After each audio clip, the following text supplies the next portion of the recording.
Arpon stood by the window, his fingertips tracing the path of a single raindrop as it carved a line through the condensation. Outside, the village road stretched into the gray mist, untouched by any footfall or wheel. He pressed his forehead against the cool glass, listening to the house. It was a hollow sound. No creak of floorboards in the hallway, no murmur of voices from the kitchen, just the rhythmic ticking of a clock that seemed to grow louder with every passing minute.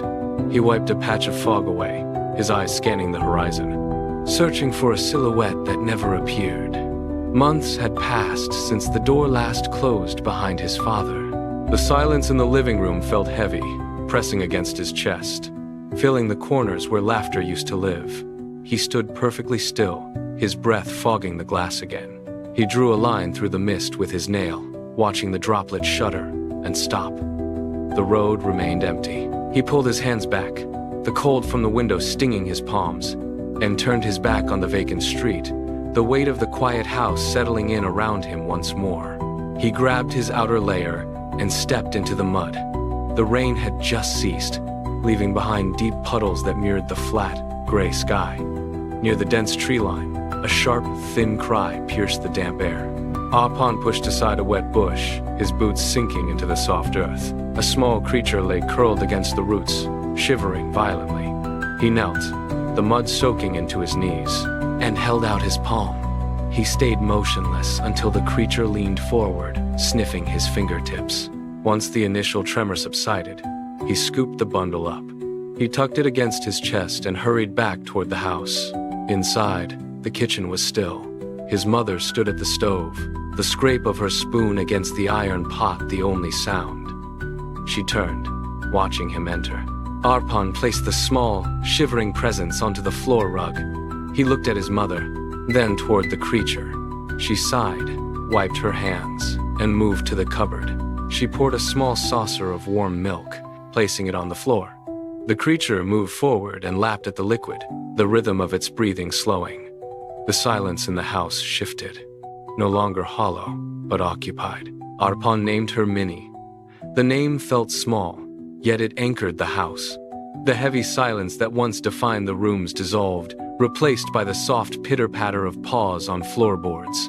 Every morning, Minnie took her position by the front gate, her blue eyes locked onto the distant curve of the road. She did not move until the sun climbed high. When the final school bell rang, Arpon pushed off from the gravel, sprinting the final stretch of the lane. He watched for the white and orange blur. Minnie always caught the movement, launching herself from the gate with a sharp, eager chirp.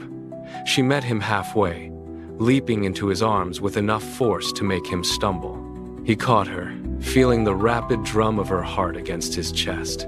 They walked the rest of the way together, a rhythm established in the dust of the road. The kitchen no longer felt like a place of waiting. It was a hub of activity. Minnie darted between the legs of the table, chasing shadows, while Arpon settled into his chores.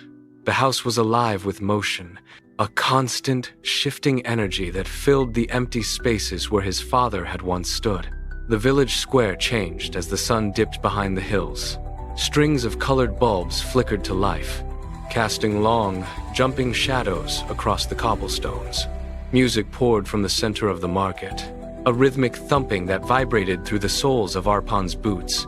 He wove through the growing throng, his shoulders hunched to protect the small weight resting against his neck. Minnie clung to his shoulder, her claws hooked into the fabric, her gaze darting toward the flashes of movement in the crowd. People bumped into him from every direction, their voices rising in a chaotic swell that drowned out his own thoughts. He maneuvered around a wooden stall, selling roasted nuts, the heat from the grill pressing against his skin. Every step required a deliberate shift of his weight to keep his balance in the crush. He looked down at Minnie. She was still, her eyes wide, reflecting the erratic blinking of the festive lamps. The air grew thick with the smell of sugar and smoke. Arpon kept moving, pushing deeper into the heart of the festival, his focus narrowed entirely to navigating the shifting sea of legs and laughter. He felt the ground pulse under the heavy bass of the music, unaware of how thin the tether between them had become. A sudden whistle cut through the air, sharp and piercing. A firework detonated directly above the market. a deafening crack that rattled the teeth in Arpon's skull. The ground lurched under his feet. Minnie did not wait. She launched herself from his shoulder with a frantic scramble of claws. Disappearing into the churning tide of people before he could tighten his grip, Arpon stumbled, his hands grasping at empty air. He spun around, shouting her name, but the sound was swallowed by the roar of the crowd and the lingering echo of the blast. He dropped to his knees, ignoring the boots that trampled the mud around him. He crawled, pushing aside legs and crates, his eyes scanning the gaps between stalls. He reached under a wooden display, his fingers scraping against rough stone and discarded wrappers. Nothing. He stood, his neck straining as he searched the sea of faces, calling again. The music continued, oblivious, a rhythmic pulse that felt like a mockery. He shoved through a group of laughing people, checking every shadow, every corner. Minnie was gone. The space on his shoulder felt cold, a sudden void that made his chest tighten. He turned in a circle, gasping for breath, the festival lights blurring into streaks of light that offered no answers. The fairgrounds lay in ruins by morning, littered with trampled paper and broken wood. Arpon combed every inch of the market square. He crawled under every overturned stall, his palms raw from the grit of the cobblestones. He called until his throat burned and his voice cracked into a jagged whisper, but no answering cry returned. By the second day, the rain began, turning the village paths into slick, treacherous channels of mud.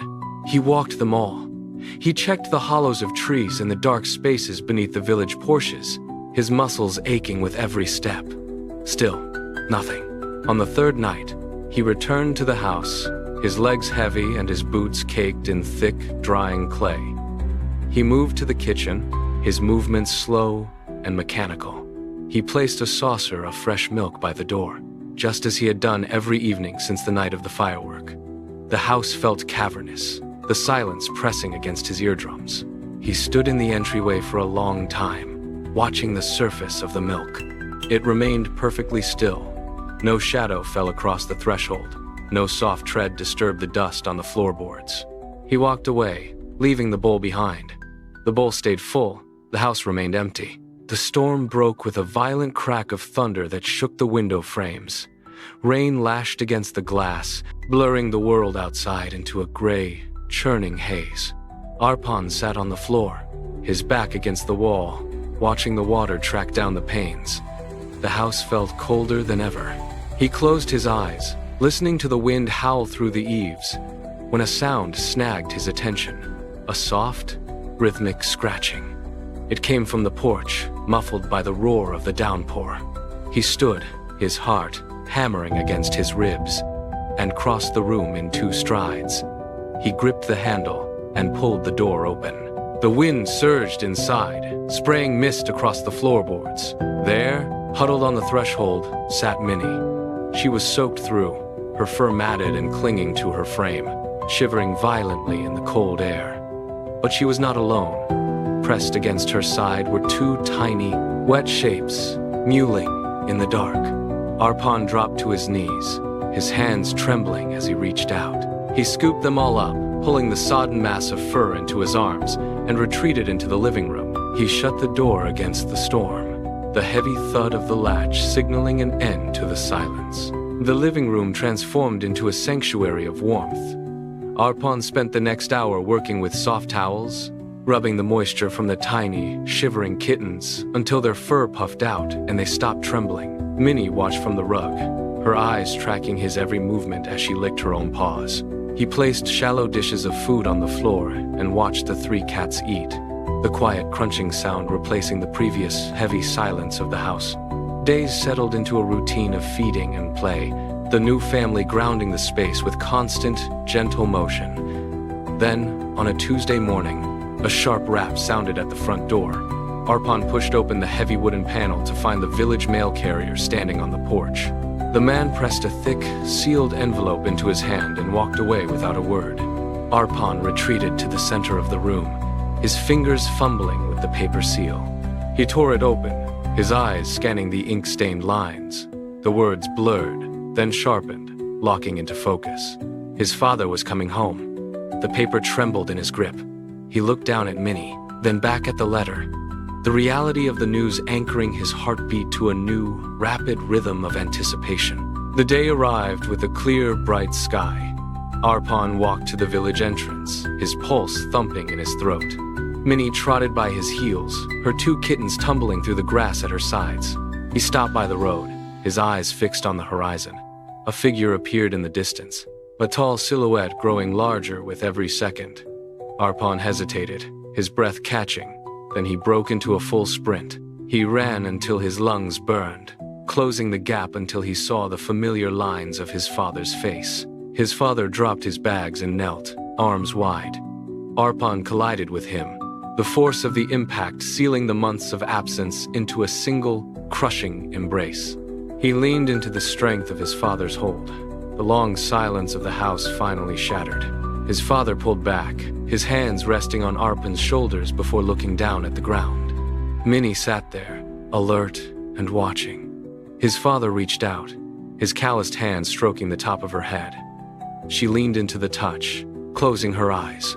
In that moment, the scattered pieces of the home settled into place. The path was empty no longer. The house was no longer hollow. The 2 worlds had finally become one. The sun dipped below the horizon, leaving the sky a deep, bruised purple that soon gave way to the silver glow of the rising moon. The 4 of them sat on the porch, the wooden boards cool against their legs. Arpon listened to the steady, rhythmic breathing of his father beside him. The house, once a cavern of silence, now hummed with the soft, erratic rustle of life. At their feet, the 2 kittens batted at a loose thread on the rug, tumbling over each other in a frantic, silent game of chase. Minnie sat near his father's boots, her tail twitching in time with their movements. Arpon watched the kittens, their shadows stretching long across the floorboards. The heavy weight that had rested on his chest for months dissolved, replaced by the simple, grounding pressure of his father's weight against his shoulder. He shifted, tilting his head to lean firmly into the man's side. The village beyond the porch was still, the trees standing as dark sentinels in the night. There was no need for words. The air was clear, the path was occupied, and the house was full. He closed his eyes, listening to the night breeze stir the leaves, and finally let his guard down.